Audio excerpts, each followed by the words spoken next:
Assalamualaikum warahmatullahi wabarakatuh. Para pemirsa, dalam kesempatan ini kita ingin mengangkat cerita mantan istri Ahmad Dhani, Maya Estianty. Menurut pengakuannya di media, setelah bercerai dengan Ahmad Dhani, ya mungkin sekitar tahun 2010 ya, dia mengalami penyakit tidak mengenal lagi rasa sedih. Rasa sedihnya udah habis, air mata ndak ada. Jadi kalau ada kawannya meninggal, dianya biasa aja gitu. Lalu selain itu rasa sakit itu adalah penyakitnya itu dia sudah kehilangan touch gitu ya. Di mau apa namanya nih, ikut bersedih atau ikut menangis seperti orang-orang, dia sudah nggak punya itu gitu. Akhirnya katanya dia terpaksa datang ke bagian hipnoterapi dan juga ke psikolog psikiater.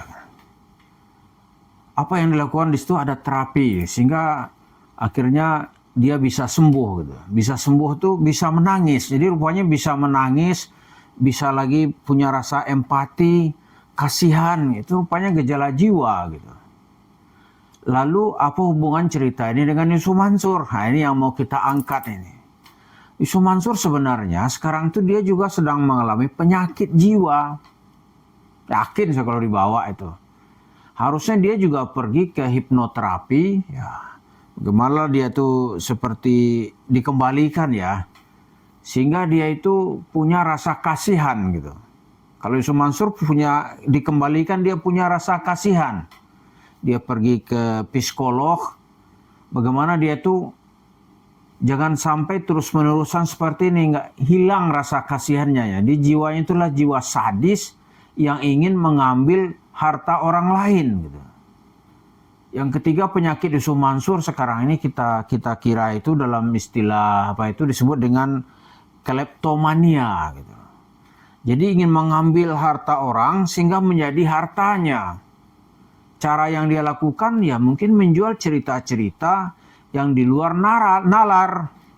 Apa itu cerita di luar nalar? Misalnya cerita sedekah ya kan. Dia menjual cerita tabung tanah. Dan begitu persekongkolan terjadi, dia makin leluasa bercerita. Masyarakat di masjid kota wisata itu 250 orang bisa dia pengaruhi sehingga duitnya diraup oleh Yusuf Mansur sejumlah lebih kurang ketika itu adalah 55 miliar. Tapi puaskah Yusuf Mansur? Belum puas, penyakitnya belum sembuh. Lalu ditambah lagi dia mengumpulkan TKW-TKW Hong Kong, dia kan tahu tuh para TKW yang bekerja meninggalkan kampungnya di Jawa sana, mungkin di daerah Gunung Kidul gitu. Dia tinggalkan keluarganya, dia tinggalkan anaknya mungkin masih kecil, dia tinggalkan suaminya, dia bekerja di negeri orang. Harusnya kan kasihan kan, tapi karena Yusuf Mansur nggak kenal jiwa kasihan gitu. Yang nampak bagi dia itu bagaimana audiennya ini, jemaahnya ini adalah sasaran empuk untuk diambil duitnya. Ya bahasa kafir nanti tabung tanah, merebut masa depan, membeli Indonesia, hiburan macam-macam lah gitu. Ya kan? Tapi dia haus dengan uang itu. Kalau tadi cerita Maya Estianty itu ada keinginannya untuk berubah gitu, maka dia berubah. Kalau Yusuf Mansur nggak ada keinginan untuk berubah. Nggak ada keinginannya. Maka orang seperti Yusuf Mansur ini itu lebih berbahaya dari orang-orang yang suka melakukan maksiat. Kenapa? Kalau orang suka melakukan maksiat ini dia bisa tobat. Tapi Yusuf Mansur nggak ada tuh keinginan untuk tobat. Kalau dia punya keinginan untuk tobat, ya kan? Mesti dia jual itu warung steak itu, ini harta kalian. Ya dia minta maaf, mungkin orang mau memaafkannya. Ini enggak, dia petentang petenteng gitu. Ya karena orang sakit ya, secara kejiwaan dia tuh sakit. Gitu. Ya kan? Jadi kalau dia bersedia nih, ya kita siap menunjukkan di mana psikiater yang bagus gitu. Supaya terapinya nanti bisa berpengaruh. Kalau enggak, ya wajah Islam tuh akan dan terus dirusak oleh orang-orang seperti Yusuf Mansur. Ya. Tapi di tengah ceritanya kok ada ya, kok orang bisa mau membela, kan ada sebagian gitu tuh. Kok ada ya seorang masih mau pro dengan Yusuf Mansur gitu. Ini memang kalau masalah kejiwaan itu ya memang sering terjadi begitu. Misalnya kalau kita lihat dalam sejarah tuh pemimpin gila misalnya nih, itu pendukungnya ada. Atau pemimpinnya pencuri misalnya nih, penipu, ada nggak pendukungnya? Ada juga. Karena memang ya seperti Yusuf Mansur, ada nggak jemaahnya yang masih merindukan dia gitu? Saya yakin ada. Cuma yang juga udah penyakitan begitu. Yang maunya besok kaya gitu. Walaupun nanti dia mengeluarkan uangnya, setelah uangnya habis baru dia menyesal. Ya kan? Kan ada tuh kalau dalam cerita kita kaji dalam ilmu psikologi itu kan ada orang kan yang menyat-nyat dirinya, begitu darahnya keluar dia senang gitu.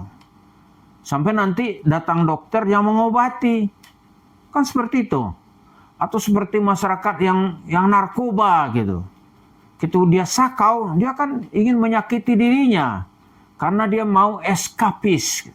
Keluar dari kenyataan.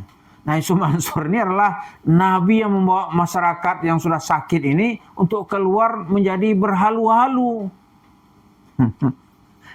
Maka mengikuti Yusuf Mansur, orang harus menumpulkan akalnya. Baru cerita halu-halunya masuk. Saya sering tanya, lo kamu kenapa nggak ikut Yusuf Mansur dulu? Sama kayak pikiran Pak. Pikiran gimana? Itu di kantor kami itu, dia mau sedekah tos-tosan. Banyak tuh kawan-kawan yang ikut. Ayolah kita coba. Kita coba di batu bara. Gitu cerita dulu nih. Orang berlomba-lomba itu.